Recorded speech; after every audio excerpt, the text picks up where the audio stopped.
Mi nombre es Fabricio Alberca, soy el coordinador de los programas de posgrado de turismo de la Facultad de Ciencias de la Comunicación, Turismo y Psicología. Sean bienvenidos y bienvenidas a esta masterclass de Turismo y Hotelería llamado o titulado Patrimonio Cultural entre la Identidad y la Gestión, organizado por la unidad de posgrado de nuestra facultad. Empezamos esta jornada agradeciendo a la doctora Amibel Sánchez de Walter, decana de la Facultad de Ciencias de la Comunicación, Turismo y Psicología, por promover este tipo de espacios académicos. Durante el evento de hoy, contaremos con la presencia de la destacada ponente Alejandra Valverde Barbosa, quien abordará el tema Patrimonio Cultural entre la Identidad y la Gestión.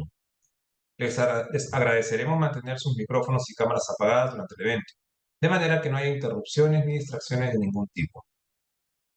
Sobre nuestra ponente, el del día de hoy. Ella es profesional en antropología con título de maestría en arqueología y candidata a doctorado en humanidades. Cuenta con experiencia laboral en Colombia y en Perú en temas como museos, patrimonio cultural, antropología, gestión cultural y educación. Es docente universitaria de pregrado y maestría en las universidades Jorge Tadeo Lozano y Externado de Colombia. En Perú tiene experiencia docente en las universidades Pontificia Universidad Católica del Perú, Universidad San Martín de Porres, Universidad Ricardo Palma, Universidad Antonio Ruiz de Montoya, UPC, ESAM y Universidad de Lima. Profesora Alejandra, sea usted bienvenida y la invito a dar su ponencia. Adelante, por favor. Buenas noches, muchísimas gracias por esa presentación tan generosa, muy amables por la invitación también. Y bueno, sin más preámbulos, para que las personas que se han conectado puntuales no tengan que esperar más, pues empecemos. Hemos estado viendo últimamente muchas noticias en torno al tema del patrimonio, de la gestión del Ministerio de Cultura, de los sitios arqueológicos, del patrimonio inmaterial, pero muchas veces no nos detenemos a pensar sobre qué está armado toda esta idea de cuidar estos elementos que hacen referencia a la identidad, en este caso la identidad peruana. Pues bueno. Quisiera empezar con esta conferencia hablando sobre primero cómo es se fundamenta esta idea de patrimonio y de identidad y posteriormente empezar a hablar de casos muy puntuales, sobre todo en la gestión de bienes culturales muebles. Pues bueno, para empezar a hablar de este tema del patrimonio tenemos que echar bastantes siglos atrás. Vamos a irnos principalmente al siglo XVIII, en donde tenemos un periodo en donde este concepto de tradición no se tenía tan claro, no era tan bien visto, porque básicamente era un concepto que en buena cuenta no se había creado en la forma como lo tenemos hoy. Básicamente la idea de tradición, ¿no? De patrimonio, es un producto de la modernidad. ¿Por qué? Porque en la época medieval tampoco se tenía esta idea de la noción de la identidad. Con el surgimiento de los estados, de las naciones, con todas las revoluciones de independencia en América y posteriormente en otras partes del mundo, aparece esa necesidad de crear un discurso que nos permita a los distintos países, a las nacientes naciones recién creadas, tener un elemento por el cual diferenciarnos y sentirnos orgullosos. En ese orden de ideas podríamos decir que el concepto de tradición viene de la idea de transmitir. Básicamente necesitamos, a partir de esta idea de unas naciones incipientes, empezar a pensar en algo que nos permita sentirnos a todos los ciudadanos que estamos bajo una misma nación, dentro de unas mismas fronteras, bajo una idea de comunidad, sentirnos identificados. Incluso suceden creaciones, por decirlo de alguna manera, en donde elementos que originalmente no eran parte de la tradición se incluyen en el discurso identitario de una nación. En pantalla ustedes están viendo la imagen de una película ya bastante antigua, que es Corazón Valiente, la que protagonizó Mel Gibson, en donde refleja un poco la historia de los escoceses y dentro del vestuario que nosotros asumimos como típico de los escoceses está la falda cuadrada, que es tradicional ahora, e incluso nosotros siempre que vemos la falda de este estilo pensamos en el pueblo en Escocia. pero se sabe por los documentos históricos que no era esa la vestimenta tradicional de los escoceses en la época de William Wallace, que es el personaje que interpreta Mel Gibson, sino que básicamente es un vestuario que se crea en la época victoriana, es decir, en el siglo XIX. Esto nos quiere decir que este discurso sobre el patrimonio es un tema creado a lo largo del tiempo. Yo quisiera traerles a colación la idea del gabinete de curiosidades. Nosotros siempre hemos visto los museos conformados con grandes colecciones ahora y nos llama la atención entender de dónde viene esta idea de coleccionar, exhibir, investigar. Pues bueno, los antecedentes de esta idea del gabinete de curiosidades están en la Ilustración. El periodo de la Ilustración se convierte en un momento histórico en donde los seres humanos, sobre todo en la Europa occidental, empiezan a darle más impulso a la razón, al pensamiento y al raciocinio frente a los fenómenos de la naturaleza. Es por eso que los elementos que están en el gabinete de curiosidades son el resultado de la investigación, de la observación y de la colección de elementos que hacen parte de ese trabajo de los investigadores, los incipientes científicos de ese momento. En ese sentido, entonces, nosotros podríamos decir que ese gabinete de curiosidades nos está reflejando esa necesidad de conocer de muchos campos de la ciencia, desde las ciencias básicas, la paleontología, la botánica, la zoología, hasta elementos como la historia, la antropología y la arqueología. Es por eso que este gabinete de curiosidades es el tatarabuelo, si lo queremos decir en este momento, los actuales museos, porque son espacios en donde se empiezan a coleccionar estos elementos que va colectando el investigador, ¿no? Esta persona que está ahí tratando de entender cómo funciona el mundo. Ahora, cuando pasamos de la idea del gabinete de curiosidades a la idea del patrimonio cultural y los museos, surge la pregunta de si realmente todo lo antiguo es patrimonio. Nos podríamos nosotros poner a pensar, por ejemplo, si nos vamos unos años más adelante, cuando exploremos los museos del futuro. Imaginemos que el día de mañana tenemos en nuestro universo el museo del celular. Y ese museo del celular nos va a mostrar especímenes de celulares de todas las épocas, de distintos periodos del tiempo, y entonces nos podríamos a pensar si todos los celulares de todas las épocas estarían aptos para ser mostrados en este museo del celular, ¿no? Entonces, nosotros podríamos decir que en algunos casos, algunos celulares sí tendrían, digamos, un valor para ser mostrados en ese museo, pero otros no. Y la gran pregunta es cuáles sí y cuáles no. ¿Qué determina que un objeto del pasado, independientemente si es un objeto del periodo prehispánico, si es un objeto del periodo histórico, virreinal o republicano, o si es un periodo mucho más antiguo, si es un elemento o más reciente, perdón, un elemento, por ejemplo, de las comunidades indígenas, es necesariamente un elemento museable? Pues bueno, nosotros tenemos que empezar a entender que los bienes culturales también tienen una especie de valoración.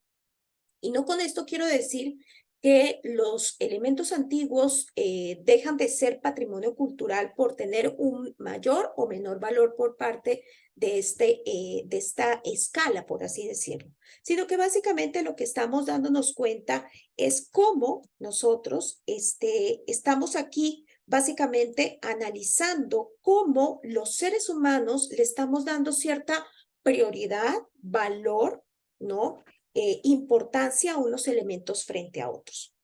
Esta gráfica me parece bastante ilustrativa porque nos está dando cuenta de todos los elementos que están rodeando esa valoración del bien cultural. Tenemos el objeto como tal, el sujeto o los sujetos que lo han producido o que lo han asociado a un territorio, unos valores y unos criterios asociados a la identidad, a la valoración científica, a la estética, por mencionar algunos, y un contexto sociocultural que nos permite a nosotros entender cuál es el significado, la importancia y la representatividad que tienen esos bienes culturales.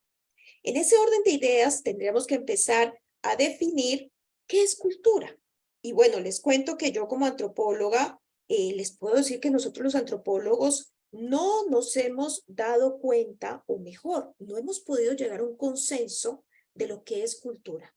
Yo me voy a permitir en esta presentación dar cuenta de 4 elementos o 4 conceptos, ¿no? No quiero decir que sean los únicos o los verdaderos, porque si ustedes observan textos antropológicos, la definición de cultura es muy variada, pero yo quisiera empezar a decir que la cultura podríamos definirla como un conjunto que se aprende de tradiciones y de estilos de vida.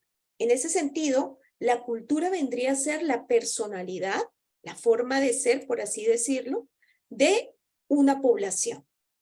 Adicionalmente, nosotros también podríamos decir que la cultura nos brinda un sistema de códigos y símbolos que nos permite a todos los miembros de ese colectivo, ¿no?, tener una forma de comunicación fluida y comprensible. La cultura también podría ser una manera de moldear o de darle forma a la conducta de los individuos, porque hay cosas que para nuestra sociedad son válidas y perfectamente normales, pero para otras culturas no lo son. Y por último, relacionado con el patrimonio cultural, nosotros tendríamos que pensar a la cultura como un concepto que es transversal a la comunidad, a un territorio y a una memoria. Siguiendo en ese orden de ideas, podríamos decir que la cultura y el patrimonio son una construcción cultural. Es decir, lo que para una sociedad y un periodo es válido, es representativo, para otra sociedad, para otro periodo, puede que no lo sea. Y es por ello que yo les mencionaba que la cultura es un elemento que es transversal a la memoria, que estaríamos hablando de una dimensión que acapara el tiempo. Estaríamos hablando de un territorio que nos estaría hablando de la dimensión espacial. Y por último, estaríamos hablando de un grupo humano que habita ese territorio y que tiene esa memoria, por ende, una dimensión existencial. La identidad, por ende, también es una construcción social. A nosotros en la época, recién cuando nosotros empezamos a hacer repúblicas incipientes, luego de las épocas de independencia de cada uno de los países de América, los políticos y las élites de ese momento empiezan a escribir lo que ellos consideran que es la identidad, la nación, los ciudadanos, ¿no?, los elementos de referencia que nos permiten a nosotros decir un peruano se caracteriza por tales cosas, un argentino por tales cosas, un colombiano por tales cosas. Siguiendo ese orden de ideas, podríamos decir que las naciones, entonces, siguiendo también a un autor que se llama Benedict Anderson en su texto Comunidades Imaginadas, si no lo han leído, se lo recomiendo, es bastante interesante. Nos habla que la idea de la nación se está, digamos, gestando a partir de una idea de un espacio limitado, en este caso nuestras fronteras, de un elemento que nos da soberanía, que nos permite construir una identidad a partir de un grupo de personas que habitamos un territorio, perdón, que está delimitado, y que esa memoria, esa comunidad y ese territorio se fundamentan en elementos patrimoniales. En ese orden de ideas, ¿quiénes serían las personas que componen la nación? Hace un tiempo la Municipalidad de Lima puso esto en sus redes sociales y me pareció tan maravilloso porque era parte, digamos, de la construcción del discurso de Bicentenario. Como ustedes se pueden dar cuenta en el post, en el Acta de Independencia de Perú de 1821, no fueron considerados ni afrodescendientes, ni las mujeres, ni los indígenas. Es decir, que la construcción de nación se basó principalmente en hombres, en el término del género masculino, blancos, urbanos, civilizados y de preferencia con propiedades. Quien no cumpliese con ese conjunto de características quedaba inmediatamente por fuera de ese discurso de la nación que estaba en proceso de creación. La pregunta entonces es, ¿cuál es la actual identidad de los peruanos? Y también vale la pena preguntarnos si solo hay una identidad para todos. Este es un país que, a diferencia del mío, ha tenido grandes oleadas de migrantes. Bueno, la mayor, digamos, oleada de población nueva, que no solo se dio acá, sino en otros países de América, fue la de los afrodescendientes, ¿no? Por el proceso de esclavitud.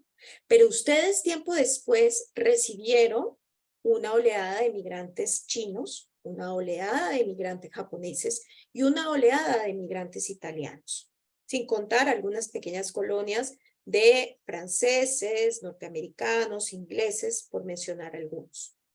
Esto nos está dando cuenta que ser peruano va mucho más allá de ser andino, ser serrano, bueno, andino serrano, ser selvático, porque hay una cantidad de identidades que se están mezclando. Y un elemento importante para ustedes y que dimensiona esa mezcla de elementos diversos es la comida, que para ustedes es un elemento fundamental en su cultura y en su cotidianidad. Entonces, esa misma cultura y esa misma mezcla nos está llevando a un mundo en donde las naciones cada vez tienen que empezar a pensar con mayor cuidado la idea de qué es patrimonio cultural.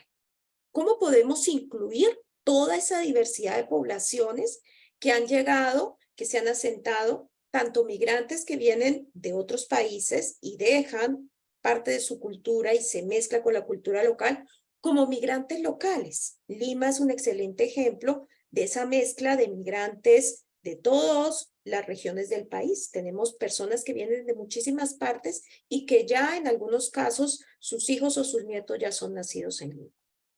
Pasando ya a nuestra época del siglo XX, podríamos decir, 20 y 21, podríamos decir que el Estado peruano, a través del Ministerio de Cultura, es la entidad que está encargada de cuidar, divulgar, proteger y velar por ese patrimonio cultural. Y a nivel supranacional estaríamos hablando de entidades como UNESCO, ¿no? Que son quienes están detrás de definir qué es patrimonio cultural.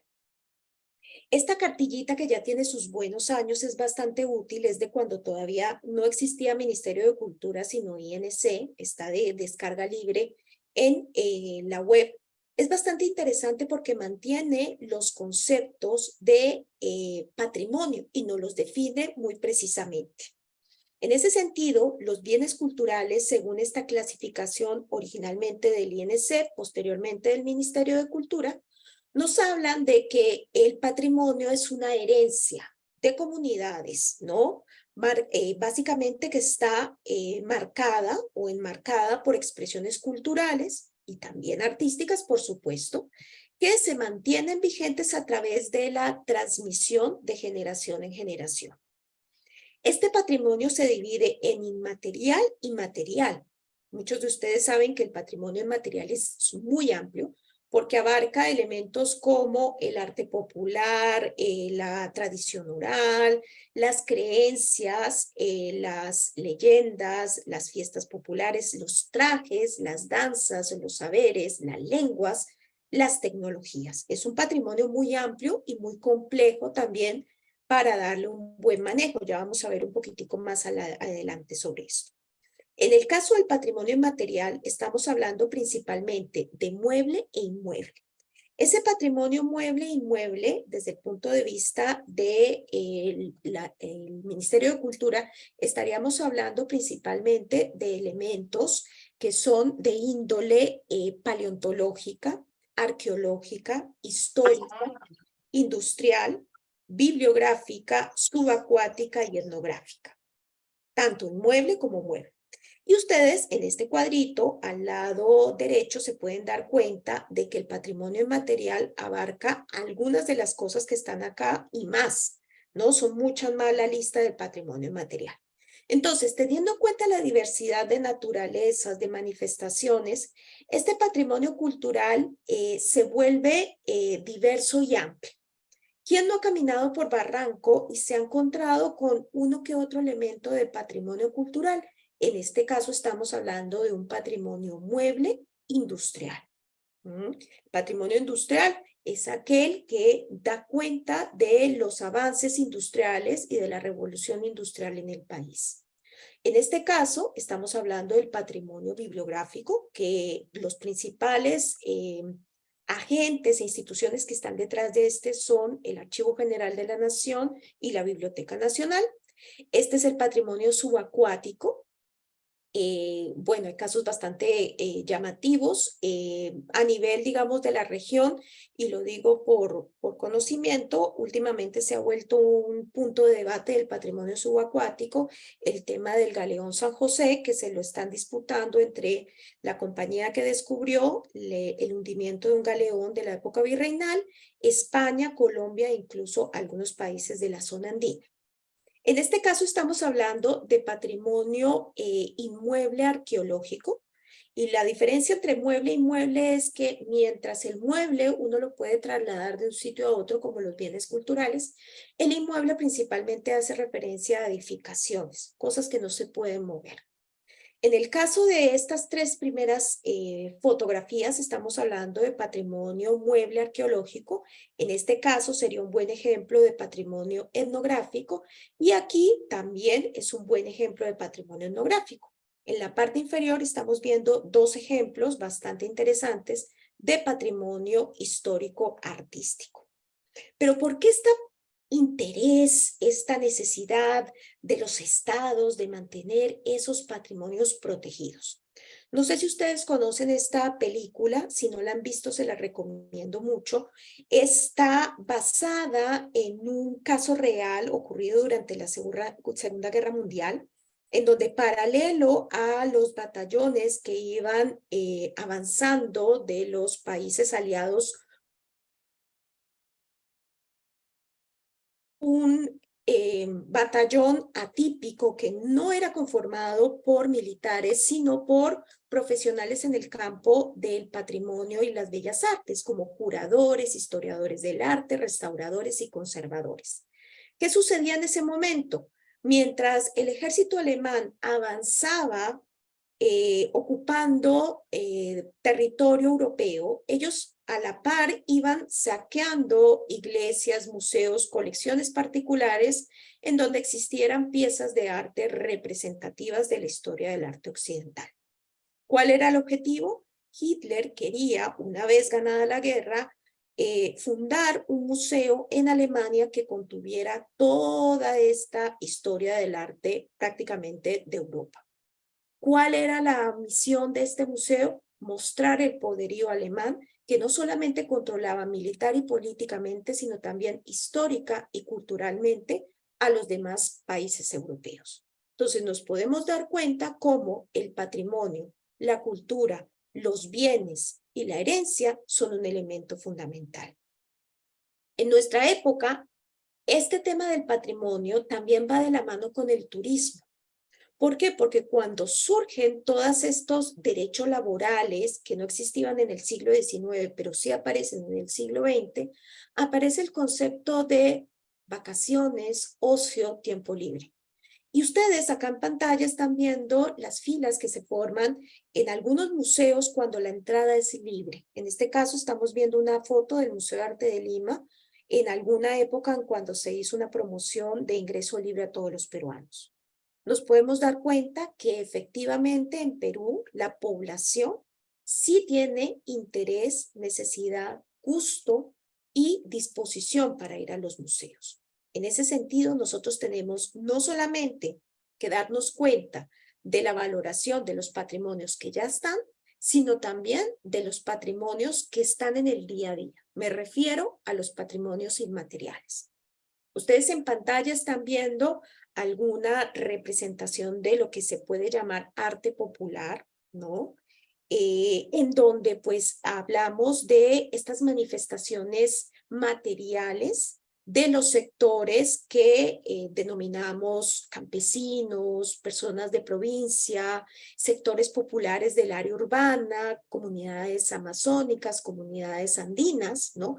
Que dentro de su día a día, dentro de la ejecución de sus actividades, realizan elementos cotidianos como estos, ¿no? Ya sea para la religión, para la decoración, entre otras cosas. ¿Qué más podría ser arte popular? ¿Qué más se podría considerar como patrimonio inmaterial?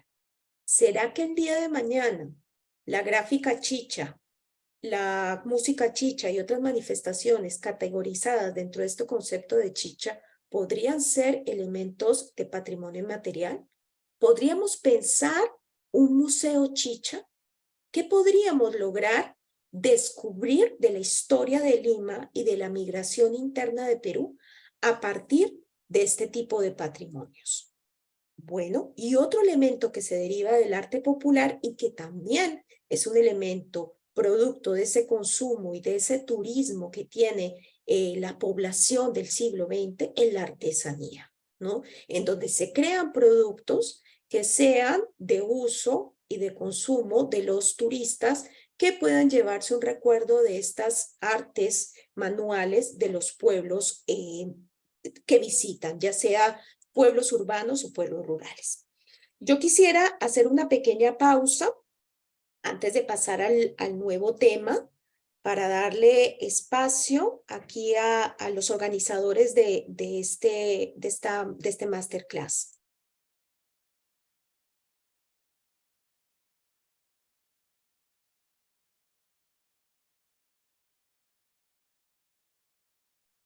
El No se micrófono está oye. apagado. Sí, perdón. Un momento, por favor. Muy buenas noches con todos. Disculpen problemas técnicos que siempre hay en la conexión, parte de la vida virtual. Mi nombre es Eduardo Olivera, soy estratega de posgrado de la Facultad de Ciencias de la Comunicación, Turismo y Psicología. Y en esta oportunidad les quiero mencionar que la Escuela de Turismo hemos desarrollado para el ciclo 2023-2 dos programas basados en un doctorado en turismo que busca fortalecer los conocimientos de aquellos magíster que han desarrollado un trabajo en el mundo del turismo y quieren profundizar en el tema investigativo, y también contamos con una maestría en Gestión Cultural y Patrimonio del Turismo. En esta maestría vamos a aprender a preservar el patrimonio y crear experiencias auténticas para los viajeros, contribuyendo al desarrollo, sobre todo, sostenible para la industria turística, ¿no? Que es algo muy importante en la actualidad, poder mantener estos espacios turísticos que sean sostenibles a lo largo del tiempo. ¿Por qué es importante y por qué consideramos nosotros una opción para estudiar un posgrado en la USMP? Somos una universidad con 60 años de trayectoria, tenemos una inversión competitiva a comparación de otras casas de estudio, y en la Facultad de Ciencias de la Comunicación, Turismo y Psicología contamos con 9 programas especializados en áreas particulares. En especial en turismo contamos, como ya les mencioné, una maestría y un doctorado, ¿no? Y la metodología de enseñanza mediante una investigación a partir de 18 de agosto del 2023, va a ser a distancia. O sea, cualquier persona en cualquier parte del territorio peruano y extranjeros, porque hemos tenido la oportunidad de contar con estudiantes que están fuera del país, pueden llevar a cabo un posgrado, sea en doctorado, en maestría, ¿no? Como ya lo indiqué, el inicio de clases es el 18 de agosto, y cualquier duda, cualquier consulta que tengan, la pueden realizar a través de los comentarios, que tenemos asesores que los puedan atender, y también tenemos las personas que se han registrado, tenemos sus datos para poder enviarle información respecto a los programas de maestría y doctorado.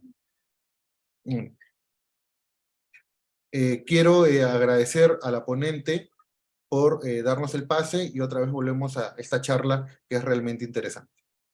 Bueno, muchas gracias por la información. Volvemos entonces con lo que dejamos en pausa. ¿Qué pasa con los bienes culturales? Ya hemos hablado del patrimonio, de la identidad, de la historia, de las instituciones, Ya cuando se organizan los estados y empiezan a surgir estos distintos entidades, ministerios, institutos, empiezan a surgir leyes para proteger el patrimonio cultural de cada uno de los países. Aquí ustedes están viendo en pantalla las distintas leyes de cultura que se han dado en países de la región. Y si ustedes se dan cuenta, en la época, nosotros tendríamos que decir que los que más ventaja nos llevan en términos de tiempo son los brasileros, cuya ley de patrimonio histórico y artístico es del año 37. Y los más recientes, según esta información, es la ley de patrimonio cultural boliviano, que es del año 2014. Nosotros estamos viendo también que para el caso peruano, la Ley General de Patrimonio Cultural de la Nación es del año 2004. ¿Qué pasa con los países de la región en cuanto a el manejo de sus bienes muebles, principalmente los bienes arqueológicos y históricos artísticos? ¿Qué sucede? Ustedes están viendo en pantalla un documento que también lo pueden encontrar en la web, que es de el gobierno chileno, en donde nos habla de cómo ellos manejan sus colecciones. Y nos hablan de que para tener una buena gestión de colecciones, se debe hacer un inventario de las piezas arqueológicas, históricas, etnográficas que se encuentren en el territorio nacional. Ellos en este documento nos están presentando una definición de los distintos ítems que consideran en este inventario, ¿no? Estamos hablando desde cuál es el tipo de objeto, a qué colección pertenece, en el caso de bienes artísticos, quién es el artista, qué elemento es, la técnica en la que se elaboró, cómo se adquirió, por mencionar algunos elementos. Colombia tiene algo similar, también hay un documento que ustedes lo pueden encontrar de libre acceso en la web, que es el Manual para Inventario de Bienes Culturales, en donde nos está hablando de que estos inventarios se tienen que fundamentar en elementos como la identificación de la pieza, sus características físicas, una documentación también bibliográfica, quién es la persona que ha estado realizando ese inventario, y también han publicado este documento que también lo pueden descargar de manera libre en la web, que es esta guía para la catalogación y el inventario de los bienes culturales. Y en esta guía encontramos pues un detalle de todos los elementos que se encuentran adjuntos en esa forma de crear esos inventarios y esos catálogos. ¿Qué pasa en el campo de las fichas? Miren ustedes, he hecho una captura de pantalla, lastimosamente son bastante los ítems, pero para que ustedes se hagan un poquito una idea de cómo son las fichas que hacen ellos para hacer sus inventarios de colecciones museables y no museables, también hay que decirlo, tanto arqueológicas, históricas, artísticas. Otro caso también interesante lo tenemos para el caso de Ecuador, quien tiene una cantidad de documentos que ustedes pueden encontrar en la web para realizar registro e inventario de sus colecciones. Y un elemento que hasta el momento no nos habían definido los otros catálogos es este. Nos están diciendo qué es para el gobierno ecuatoriano, perdón, qué es el registro, qué es el inventario y qué es la catalogación de los bienes muebles. Entonces, si bien estamos viendo a que el registro abarca los bienes materiales e inmateriales, que determina el estado de esos bienes, el inventario, por otro lado, lo que hace es detallar qué tan vulnerables y amenazados está, especificar principalmente los valores que deben ser protegidos y difundidos, y en la catalogación se establece una documentación mucho más sistemática y metodológica de esos bienes culturales. Los ecuatorianos también presentan un formato de sus fichas para hacer el inventario. Ellos tienen una ficha distinta para hacer un inventario, como lo hemos visto. Tienen una definición para cada tipo de proceso, ya sea el inventario, el registro y la catalogación. En este caso estamos viendo un ejemplo de una ficha de inventario, ¿no? Que es una pieza pues arqueológica que tiene tanto en ambas caras de la hoja una cantidad de datos que se pueden llenar para irlos diligenciando, ¿no? Para tener, digamos, un registro muy profundo y detallado de cuál es el estado de ese bien. Tienen otra ficha para realizar el registro, que es un poco más sencilla. Si se dan cuenta, no tiene fotografía más allá de una fotografía chiquitica comparativamente con la fotografía del caso del inventario, que sí es un poco más grande y mucho más evidente. Y por último, tienen ustedes acá un documento que aparece también para el caso mexicano, que es bastante interesante, también es del año 2013, que nos cuenta un poco cómo es que ellos manejan ese inventario de sus bienes culturales. ¿Qué sucede para el caso peruano? El Ministerio de Cultura ha definido tres conceptos, también partiendo un poco de esa diferencia que establece el gobierno ecuatoriano, que es el inventario, el registro y la catalogación. En el caso del inventario, estamos hablando de que para el Estado peruano se debe hacer un listado detallado de todos los bienes que componen una colección, independientemente si son museables, no museables, si son bienes grandes, medianos, chicos, si son completos o incompletos. Es decir, tiene que estar desde la pieza estrella de mi colección o mi depósito hasta la muestra más pequeña. Todo debe estar en ese inventario. Por otro lado, el registro está haciendo referencia a una documentación mucho más filtrada, por así decirlo, es un registro un poco más detallado de ciertos bienes culturales asociados a ciertas características que permiten darle un código especial y único que lo diferencia de todo el país. Y por último tenemos la catalogación, que es una labor mucho más investigativa, académica, que permite detallar un conjunto de bienes a partir de ciertas características. Podríamos decir entonces que desde el Ministerio de Cultura de Perú hablaríamos de una especie de embudo, en donde todos los bienes hacen parte del inventario. Hay un conjunto de bienes que salen de ese inventario que entran para ser registrados y según las necesidades de esa colección, ya sea para una exposición o para un estudio o para una publicación, se hacen catálogos. En ese orden de ideas, podríamos decir que los criterios que podríamos usar para identificar estos bienes culturales, los podríamos agrupar en estos 8 elementos: el valor estético, el valor histórico, el valor científico, el valor social, la proveniencia, la representatividad o rareza de ese bien, el grado de integridad y la capacidad interpretativa. Por valor estético nos estamos refiriendo a las características físicas de un bien que permiten considerarlo, por ejemplo, en una exposición. Es decir, que un bien con un valor estético hace referencia a una pieza que es llamativa desde el punto de vista visual, ¿no? Que permite ser pensada para una exposición. Desde el punto de vista histórico estamos hablando del valor que esa pieza nos permite obtener de un periodo en la historia, en particular de un país.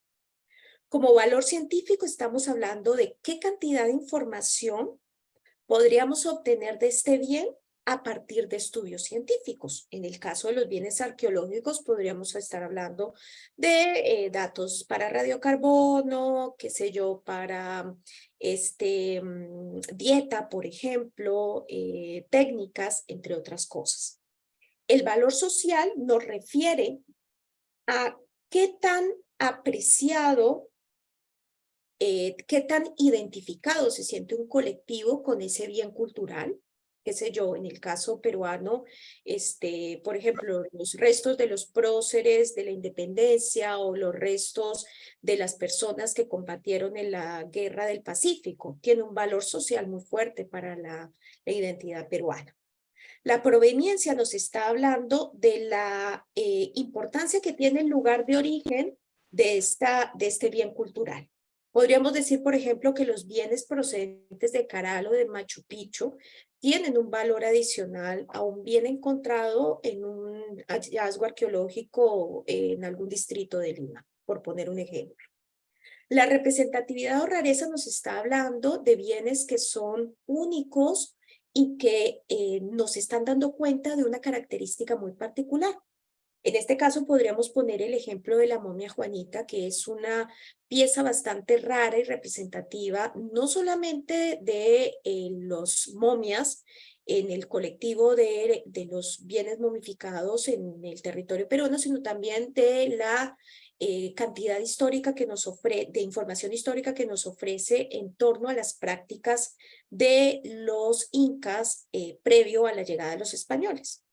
El grado de integridad nos habla de qué tan completo y qué tan bien conservado están los bienes culturales.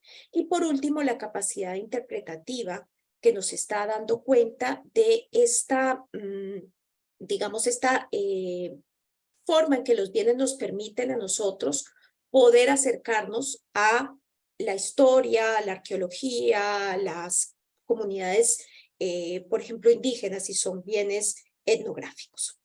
Ya para ir cerrando nuestra sesión, comentarles que el patrimonio inmaterial, ya lo habíamos introducido hace un momento, es bastante amplio, estamos hablando de muchísimos elementos que entran en juego, y es un patrimonio que está en riesgo porque al ser la cultura tan dinámica, tan, digamos, que se transforma con tanta rapidez por el influjo de la globalización, de la tecnología, de los avances científicos, pues nosotros estamos enfrente a un reto mucho más fuerte que con los bienes muebles e inmuebles, ¿no? El patrimonio inmaterial cada vez se tiende a desaparecer más rápido. ¿Por qué? Porque, qué sé yo, en el caso de las lenguas indígenas muere la última persona que hablaba esa lengua y nadie más habla esa lengua, nunca se documentó,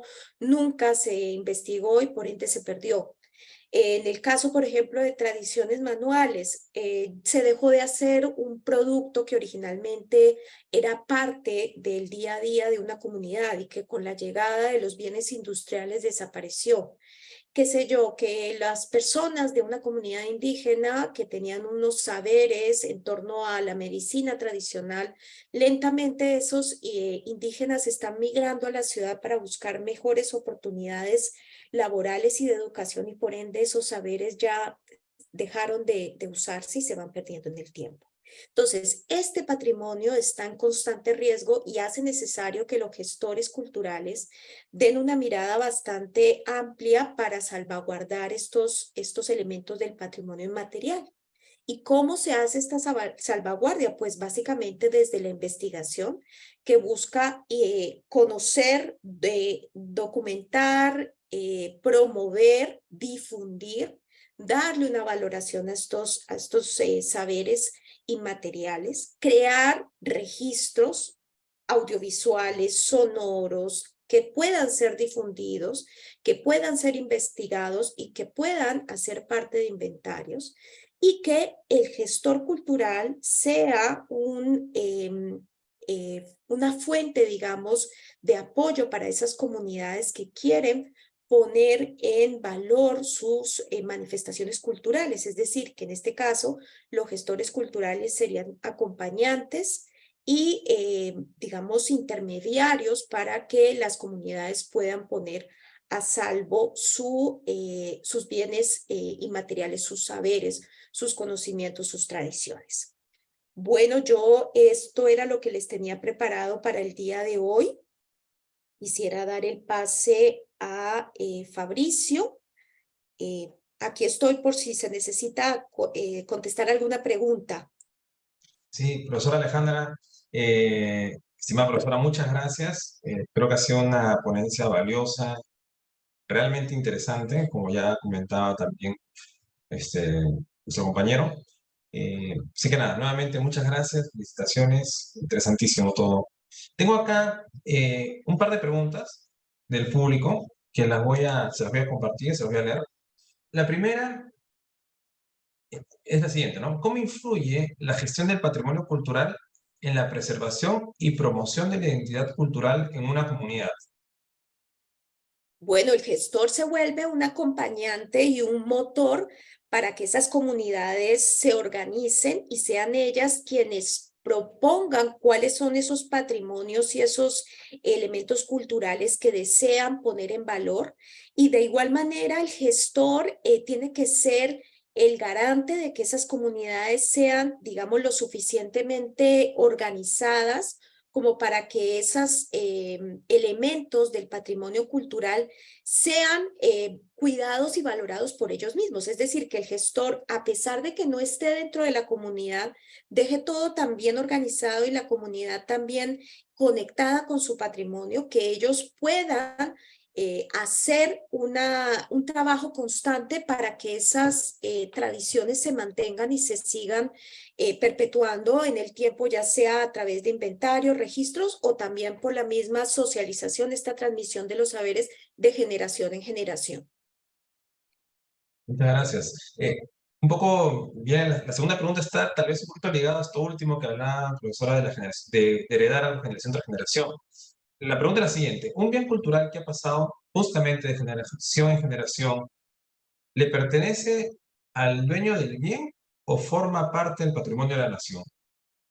Bueno, entiendo que acá la legislación peruana permite tener bienes culturales en propiedad particular siempre y cuando se registren ante el Ministerio de Cultura. Esto no sucede en todos los países, quiero hacer la claridad. En el caso del gobierno colombiano, todos los bienes culturales, ya sea que se han heredado o que se han encontrado de manera fortuita, hacen parte del Estado colombiano. En el caso peruano, se pueden mantener siempre y cuando se garantice que esos bienes van a estar cuidados y bien tenidos y también, por supuesto, que van a ser declarados, es decir, se va a hacer como una notificación al Estado peruano, en este caso al Ministerio de Cultura, para que ellos tengan conocimiento que esa persona tiene un bien cultural que hace parte de una colección, que ha sido parte de una herencia y que, por supuesto, se compromete a tener ese bien en las condiciones óptimas para que se mantenga de generación en generación. Perfecto, muchas gracias. La siguiente pregunta la plantean en los siguientes términos. El gestor cultural, perdón, está preparado para la catalogación y registro de bienes culturales. En la práctica peruana, ¿la catalogación es ejercida por arqueólogos únicamente? No necesariamente. Hay catálogos que lo realizan, por ejemplo, investigadores en historia del arte, investigadores en conservación. Los catálogos varían mucho de acuerdo al fin del catálogo. Es decir, que si un catálogo se quiere hacer, qué sé yo, de una época en particular en la producción de un elemento, de un bien mueble, los especialistas en ese periodo o en ese tipo de material lo pueden hacer, ¿no?